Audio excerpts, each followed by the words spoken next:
Beloved, I now write unto you, in both which I stir up your pure minds by way of remembrance, that ye may be mindful of the words which were spoken before by the holy prophets, and of the commandment of us, the apostles of the Lord and Savior.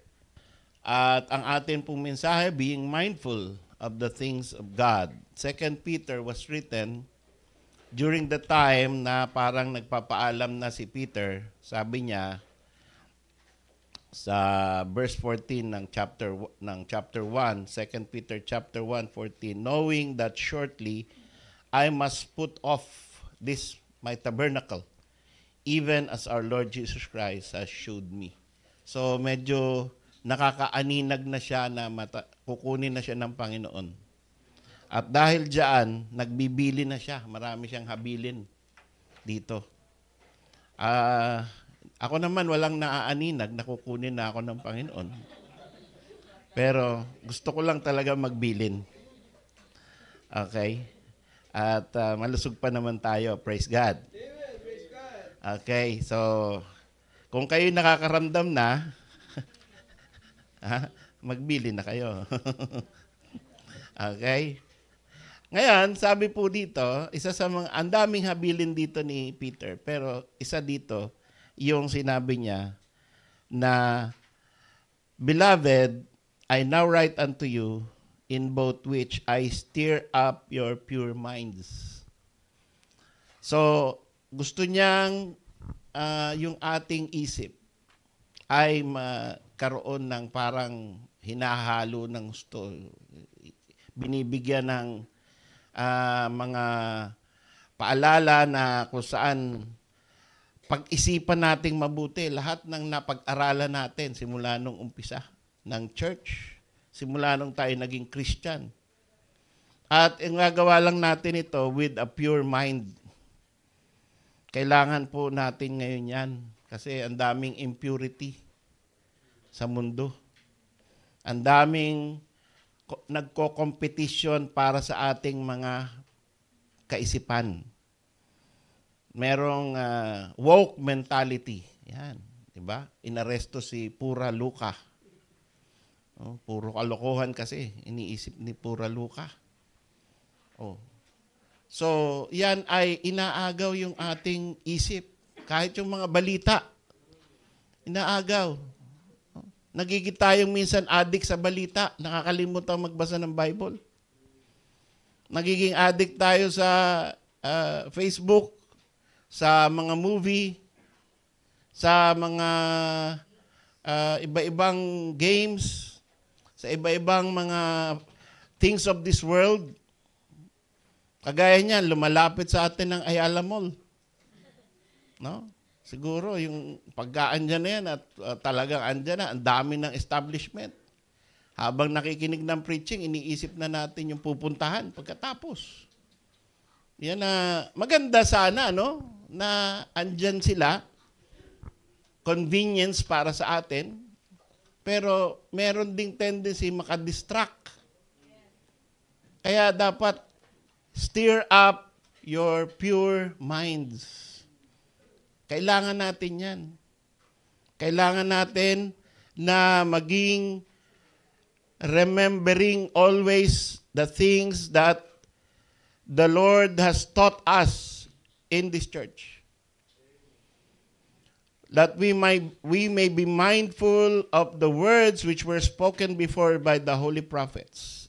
At pag ito ay nangyari, then kakaroon tayo ng growth, personal growth in the knowledge of our Savior Jesus Christ. Yun naman ang kailangan natin talaga habang buhay tayo. Hindi yung growth in the bank account. Maganda yan na marami tayong pera sa bangko. Maganda yan na maraming tayong yung maraming damit na magaganda sa ating closet. Maganda yan, yung ating shoe boxes ay punong-puno ng magagandang at expensive na mga sapatos. Yung mga karangyaan sa mundo ay wala naman tayong vow of poverty. No? Wala tayong vow of poverty. Kagaya ng mga Opus Dei, ng mga Catholics. Kung ano yung bigay ng Panginoon, tatanggapin natin. Kung anong karangyaan ang ibibigay ng Panginoon, ay katalinuhan, ay pagsikapin natin na umunlad sa buhay. Subalit, hindi yan ang meaning ng buhay natin. Huwag nating gawin na pagka hindi mo naabot ang iyong ambisyon, hindi mo na perfect ang iyong karir, hindi mo na perfect ang iyong pinagka-graduatean, ay disappointed ka na at gusto mo nang mawala sa mundo. Nakwento ko na sa inyo yung kaklase ko na top-notcher sa Mindoro. Siya ay valedictorian. Tapos pagdating ng college, diyan sa Manila Technician Institute sa TUP, ay hindi siya nakasama sa graduation dahil meron siyang back subject. Tumalon sa tenement, 7th floor. Hindi, 17th floor. Dahil disappointed siya, dahil hindi siya nakagraduate. Ina-expect doon sa probinsya niya, siya ay top-notcher din, kagaya ng pagka-valedictorian niya. So, tumalon. 3 araw na nagdusa sa ospital na yung tuhod niya nandito sa kanyang balikat. Sipin niyo yun. Because of disappointments, because of high expectations. Meron pang isa na umattend sa church dun sa Riyadh. No? Magaling din, honor din. Taga Mindoro din. Mindoro, no? Abay, pagdating doon, electrician siya ng mga printing press. Tuwing gagawa siya ng makina, nasusunog. Imbis na naayos, nasusunog. Bumula yung bibig. Tumalon din. Kaya lang, 2nd floor lang. Taba lang. Pinauwi. Ayun. Sabi ko, pauwiin nyo na yan kasi baka mamaya mataas-taas tatalunan yan. So, yun, no? Nadi-disappoint tayo sa ating mga iniisip na I will be the best. Yan. Mataas ang expectation ng magulang ko sa akin. Maraming ginastos. So, these are things that are in the mind of students, in the mind of the youth. But what is the challenge? Be mindful of the words which were spoken before by the holy prophets. Ito ang pinaka-importante sa lahat. Hindi yung things of this world, kundi things of the other world, the next life. The things about heaven, the things of God. Be mindful of the things of God. Ang merong mga binibigay sa atin na dapat may commitment tayo to stir up our minds. Always. Yan, magkaroon tayo ng personal commitment na whenever you are out of work, syempre pag nagwo-work ka, hindi ka nagba-Bible study. Diba? Nagtatrabaho ka, kung ano man ang trabaho mo. Kung ang trabaho mo, teacher, huwag mong gawing Bible study yung klase mo. Magturo ka. Kung ikaw ay call center, huwag mong sosolwin yung tumawag na Amerikano. Hello, this is Michael. I'd like to talk to you about Christ. Hindi pwede yun. Diba? Call center ka eh. Habang nagtatrabaho, galingan mo ang trabaho. At pagkatapos ng trabaho, be mindful of the things, of the words which were spoken by the holy prophets and the commandment of us, the apostles of the Lord and Savior. The Bible, and other words. Tsaka tayo mag-isip tungkol sa things of God. Tsaka tayo mag-isip, magkaroon ng commitment na every time there is a break, every time there is a quitting time, tapos na. No? Sino kaya ang masasabihan ko tungkol kay Kristo? Sino kaya ang may invite? Sino kaya ang mabibigyan ko ng gospel tracts? Penga ng isang gospel tracts na nandyan, Mami. Yung nilagay ko doon sa may Bible. Sino kaya ang makakausap? Diba? That is a good thing na maibigay nyo. Ito yung maging calling card nyo. Pwede nating it-custom made ito para itong address, yung telephone dito, tsaka email, yung email mo. Kung ayaw nyo yung akin, no? Kung okay lang sa inyo, na kayo ang tatawagan, kayo ang i-email, lagay nyo. Kung gusto nyo, kayo puntahan sa bahay nyo, yun lagay nyo yung Google Maps nyo. O, pero ito, ready-made na to. Magpakabuti ka at ikaw maliligtas, tama o mali. O, andyan na. Pagkatapos, ito po ay walang sinner's prayer sa dulo. Pang sovereign gracer ito. Ito ay hindi repeat after me and you are saved. So ito po, kinakalat natin. We can give you a soft copy, a PDF copy, print it out in your own printers, kahit nasaan. I-share nyo hanggang sa Canada, sa US. Meron tayong English version nito. At dahil merong AI na ngayon, pwede nating ipa-translate to sa kay ChatGPT na Chinese. Oh, kung anong lingwahe, perfect yan. Kasi AI yan. No? Gawin yung Bangladesh, kahit anong lingwahe, may kaibigan kayo, pwede yan matranslate. Okay? At dito, yung mga Kapampangan, Ilocano, matatranslate yan. So, di ba? That is part of being mindful of the things of God. Na-explore ba natin what we can do, how technology can be used for the glory of God? Marami tayong alam tungkol sa computers, tungkol sa internet, tungkol sa artificial intelligence. Naisip ba natin paano magagamit yan for the glory of God? Be mindful. Dahil pwede. Meron tayong kapatid dito, no? Yung kanilang resources na school pinagamit para sa purpose ng pagkalat ng ebanghelyo.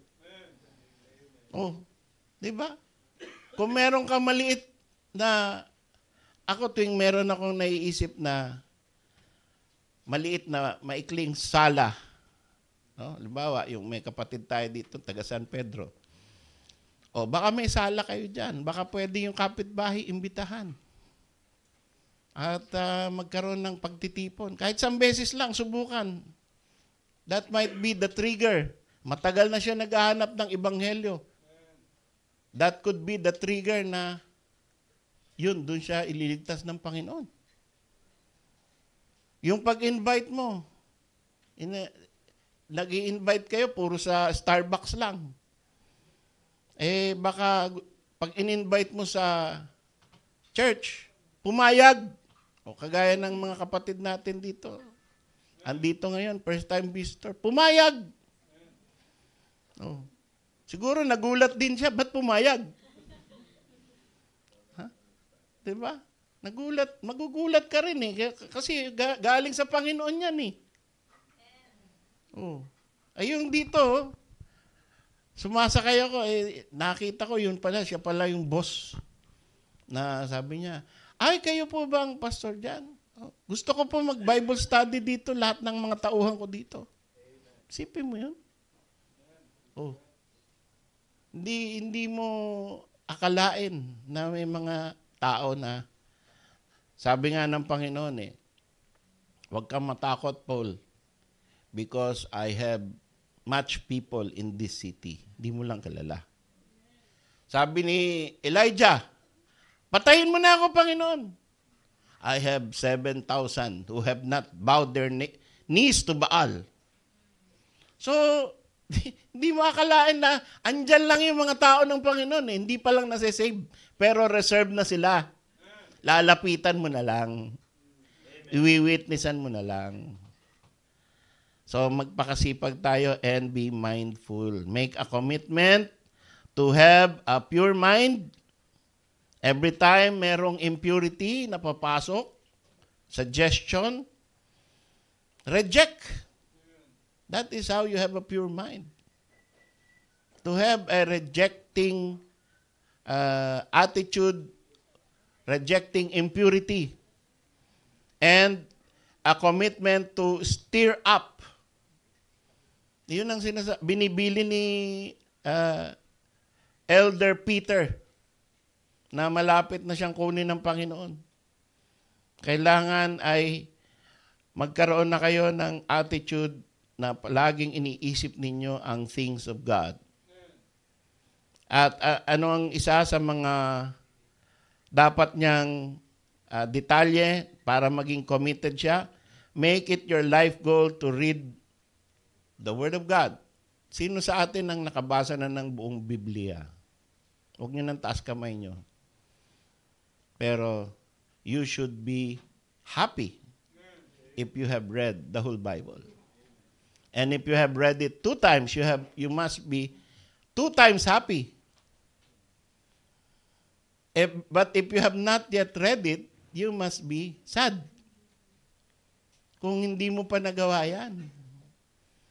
At para tayo ay magkatulungan, I am assigning Brother Louie to form 4 teams of Bible readers among all of us here. Gawa ka, Brad, ng mga pangalan, sinong mga kasama doon sa Team 1, Team 2, Team 3, Team 4. Tapos, imo-monitor natin ang isa't isa. Yung lalagay tayo, Genesis to Revelation. Meron tayong chart dito. Team 1, Team 2, tapos ando yung pangalan. Tapos, Genesis to Revelation. Parang bar chart yan. Sino mauna sa Revelation, siyang panalo. Now, excitement lang yung may nananalo, no? Dapat naman natin basahin yung Bible kay may panalo, kay wala. No? Pero parang lang, pampagana lang. No? Kasi may flesh tayo eh. No? So, meron ganon. Tapos, siyempre, ayaw mo yung team mo eh, naluhuli. 'Di ba? Eh, ang basis, kung sino yung team, halimbawa, 4 kayo, pagkatapos, mabagal magbasa yung isa, hanggang doon lang kayo. Kung sino yung nahuhuli, hanggang doon lang yung buong team. Halimbawa, yung iba nasa Malakay na. Eh, yung isa, Genesis pa lang. Genesis lang kayong buong team. Oo. Diba? Ganun yun. So, paunahan na kayong lahat ay umaabante every week. Every week, magre-report tayo. Asan na kayo? Okay? Ganda ba yan? Para matulungan tayo magbasa ng buong Bible. Sabay-sabay. Diba? Kasi pag hindi natin ginawa yan, puwersahin natin yung sarili natin, wala yung nalalaba, yung flesh natin weak. Diba? The spirit is willing, but the flesh is weak. So that is one way of naisip ko na baka pwedeng may stir up yung mind natin with the words of the prophets and the words of the apostles. So that is a challenge. Sino maunang team na papunta sa Revelation? Ititreat ko sa peri-peri. Yung buong team. Yung mauna, yung mauna. Okay? So si Brother Louie ang magpo-form niya. Yung mga visitors, pwede kayong isali ni Brother Louie. Kahit di kayo member ng church. Okay? If you are regular, kasi pag bigla ka nawala, hanggang doon na lang yung team niyan. Biglang di ka na makontak. Paano yan, Pastor? Hanggang Genesis 1 lang kami kasi yung guest umabsent na eh. O, kawawa naman. Okay? So, bago mo include sa team, siguraduhin mo na magpe-perform sila. They will stir up their minds. Okay? So, that's number 1. Make it your life goal to read the whole Bible. Importante po yan. Alam nyo, when you succeed in reading the whole Bible and reading it over and over again, in times of trouble in your life, the Holy Spirit uses what you have read kahit di mo tinandaan. Kahit di mo sinaulo yan. Talagang, kung totoo ka save, kung di ka save, wala. Walang dating sa iyo yung Bible. Walang retention. Pero kung ligtas ka, basahin mo lang yan. Pagdating ng problema sa buhay mo, merong kukulit sa iyo na Holy Spirit na i-quote niya yung nabasa mo. Totoo yun. Nangyari na. At marami nangyayari sa atin yan. Tama? Oo. Tayo nyo. So, pag hindi nangyayari sa inyo yan, make your calling and election sure. Okay? So, another thing. Make a commitment to be mindful of the words spoken in the Old Testament by the prophets. So, bukod yung buong Bible, meron ka mga natatandaan na mga sinabi ng mga propeta. Sadly, some Baptists can't even name 5 prophets. Pagka ba may challenge ngayon, Brad, sis, tayo ka nga. Mag-recite ka nga ng pangalan ng at least 5 propeta. Abraham at saka di ba? Ila Abraham, Isaac, Jacob, 3 na eh. Oh. So name 5 prophets. Oh, sige nga, i-challenge yung mind nyo. Your pure minds.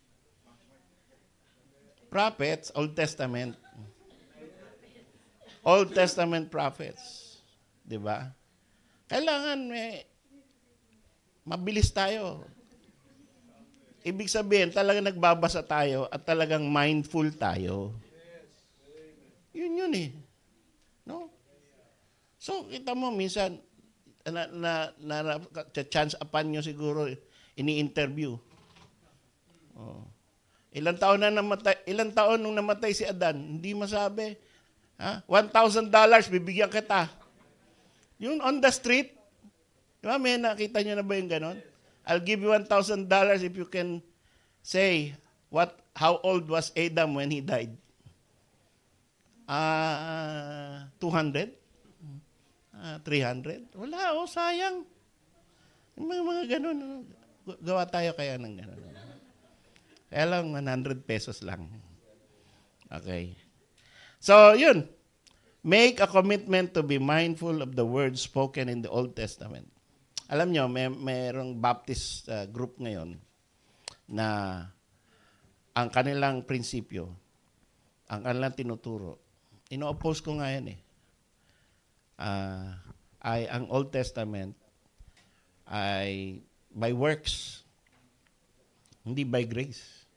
Kailangan sundin mo yung 10 utos, patuloy ka hanggang wakas. Yun ang gospel daw ng panahon ni Moises para ikaw ay maligtas. Sabi nga, Abraham believed God and it was counted unto him for righteousness. So, paano na-save si Abraham? By grace. By grace through faith. Alone. Not by works. Diba? So, medyo no? At yan ay nananalasa ngayon sa buong Pilipinas. Saan mo sila makikita. Nagpe-persuade sila ng mga Baptist churches na bumaligtad.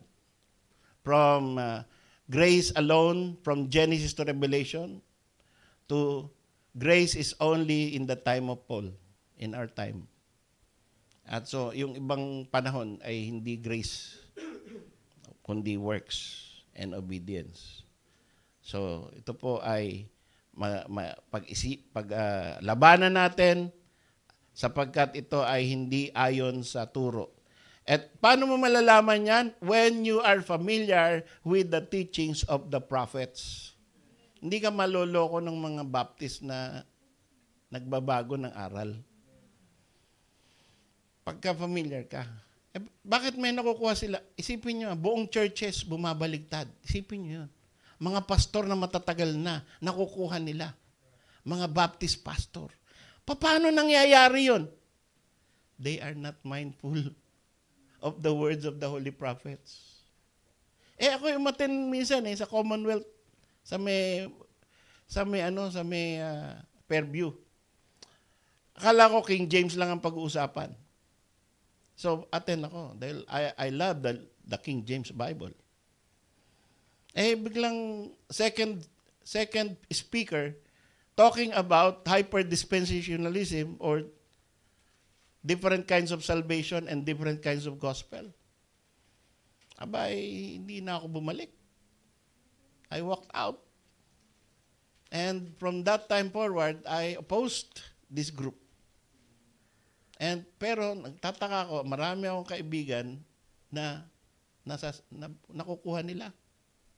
Bakit? Ibig sabihin, hindi nag-aaral? Matatalino naman. Marunong naman. They love the Lord. But how come they are given into this kind of false doctrine? So, kailangan po talaga, even if you are already a deacon, a pastor, or a long-time Baptist, be mindful of the things of God. Be mindful of the words spoken before by the holy prophets. Pag-aralan, magpatuloy mag-aral. Make that commitment to be mindful. And make that commitment to be mindful of the commandments of the apostles of the Lord. How many of us can name the 12 apostles? Kaya ba natin lahat yun? Dapat alam natin. No? 12 apostles. Alam niyo ba na doon sa 12 apostles, 2 ang James? Tapos 2 ang Simon? Dali lang tandaan 2 ang James, 2 na yun. 2 ang Simon. 2 ang Jude. Judas Tadeus, tsaka Judas Iscariotes. 6 na yun.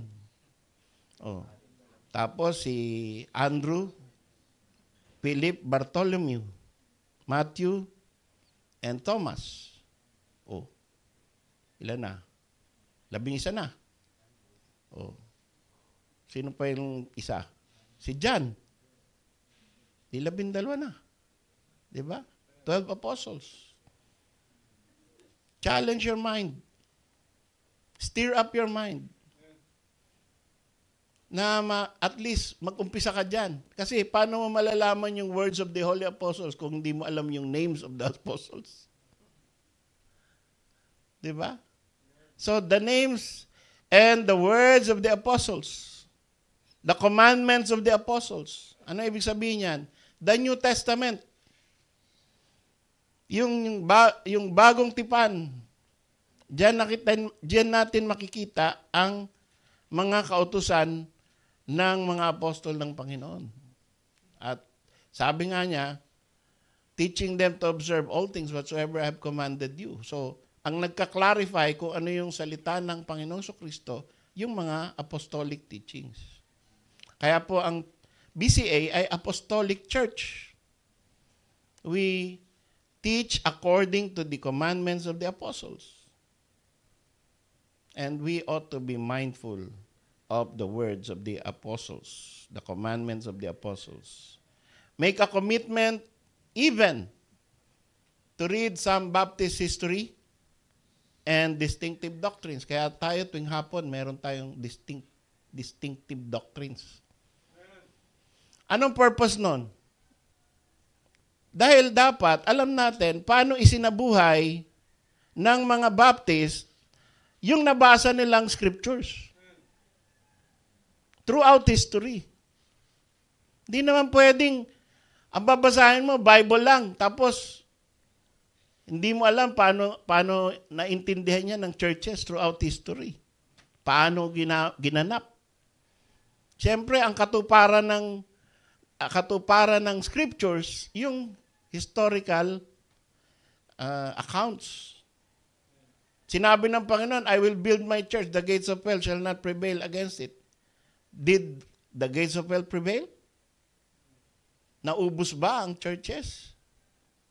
Nawalan ba ang mundo? Naubusan ba ng believers? Hindi. O saan mo makikita yon? Ba't mo masasabing hindi? Sa history. Hindi na sa Bible. Naniniwala ka sa Bible, kaya titingnan mo history kung nagkatotoo, saan, papaano nagkatotoo yung mga sinabi sa Bible. At ano yung mga interpretasyon, pag-aaral ng mga lumang Baptist pastors sa kanilang nabasa sa Bible. Kaya po tayo ay nagbabasa din ng history. Hindi po yan in a flux or in a vacuum na nangyari. Make a commitment to remember even of all the church messages dito sa atin.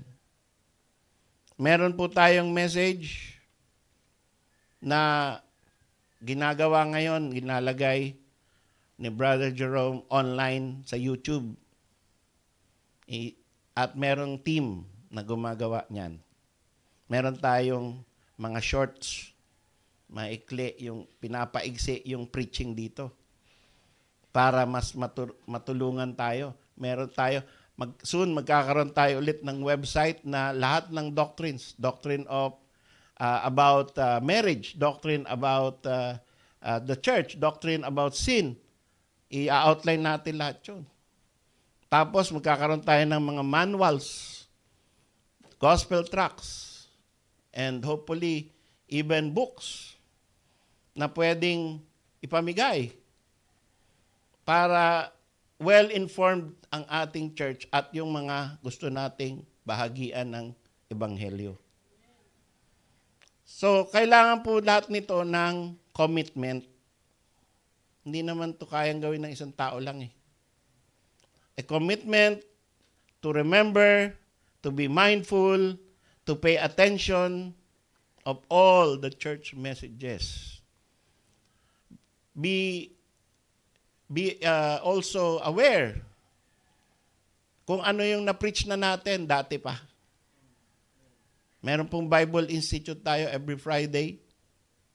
Pneumatology. Okay? The doctrine of the Holy Spirit. Katatapos lang natin ng Christology. Yan po ay mga tinatawag namin na nosebleed sessions.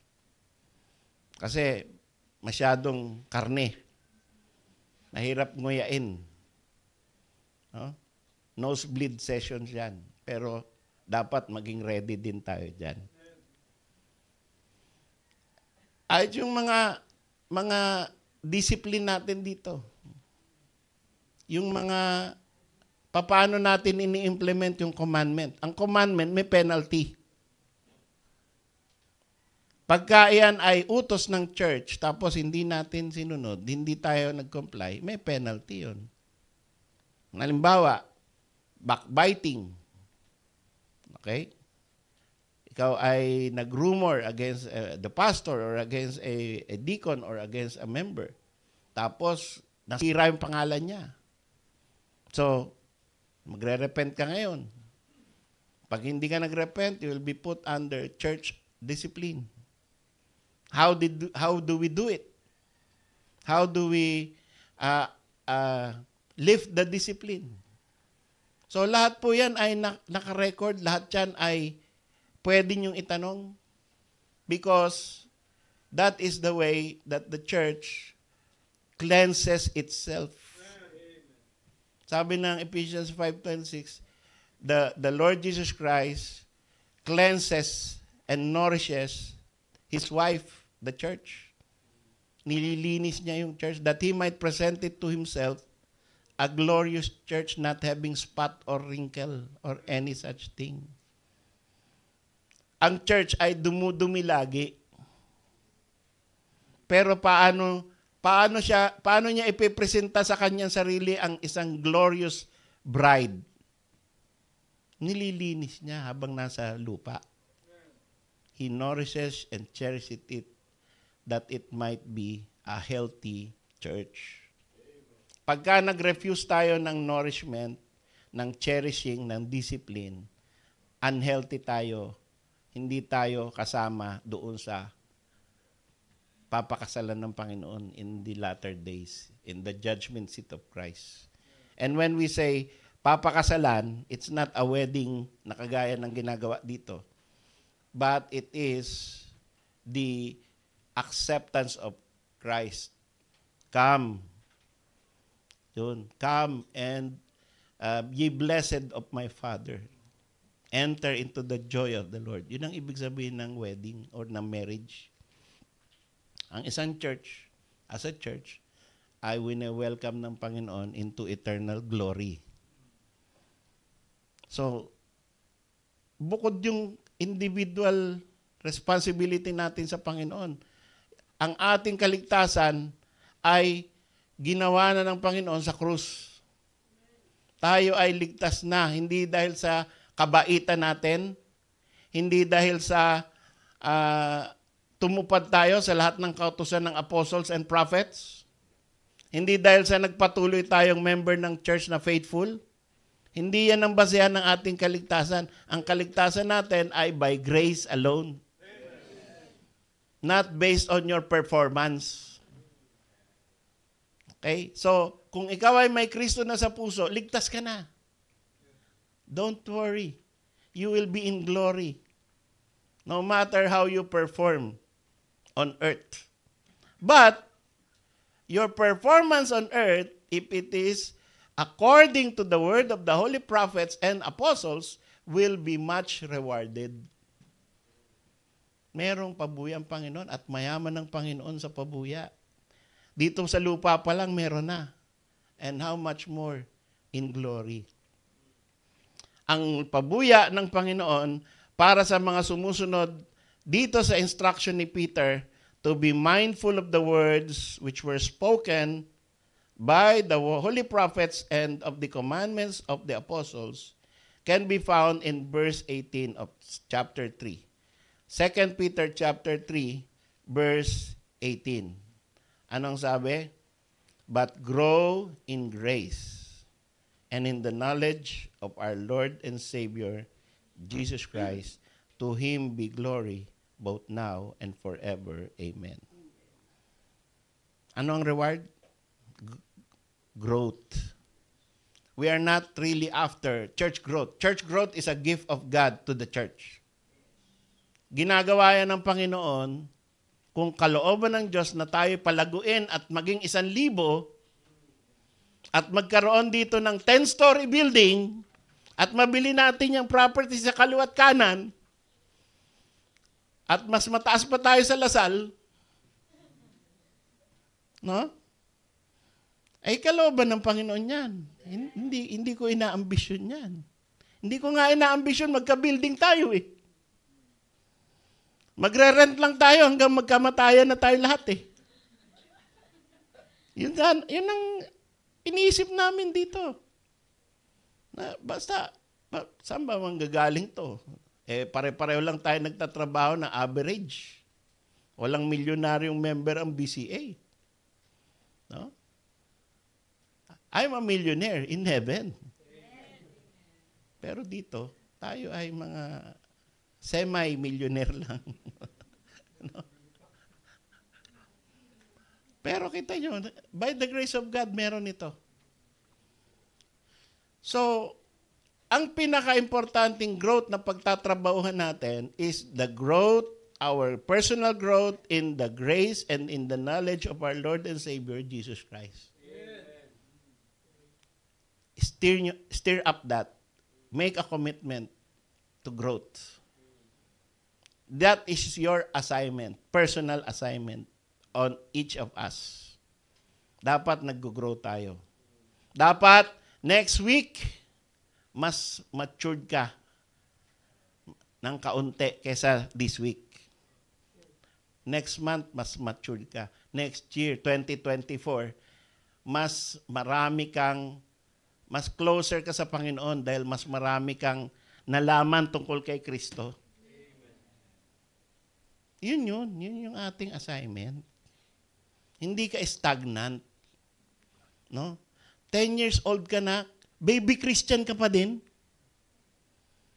Mali yun. 10 years old ka na, 10 years ago ka na saved. Tapos, ngayon, hindi mo pa naintindihan ang incarnation of Christ. Hindi mo mapaliwanag ang doctrine of the inspiration of the Bible. Dapat mahiya tayo sa sarili natin. Hindi ka makapagbahagi ng gospel sa mga wala pang Kristo sa puso. Hindi ka makapag-pray ng prayer na talagang pleasing to God. At hindi ka makapagbigay ng talagang bigay na masasabi nating cheerful giving. Laging ang bigay mo ay yung kung ano lang yung makita mo. Barya-barya kasi hindi mo kaya, hindi mo maisip. Parang hindi worth.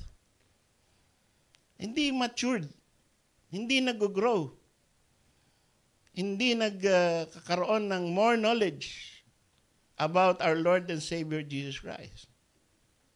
But the best thing that will happen if we are mindful of the things of God, itong last phrase na sinabi sa verse 18, to Him be glory, both now and forever. Now, we must glorify God in our lives.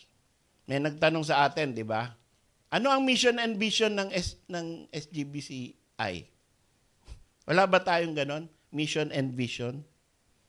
Meron. To glorify God and enjoy Him forever. Amen. Yan yung Catechism number 1. And that is also our mission and vision. To glorify God and enjoy Him forever. If you are mindful of the things of God, you will be an instrument for His glory. Tayo po ay tumayo na.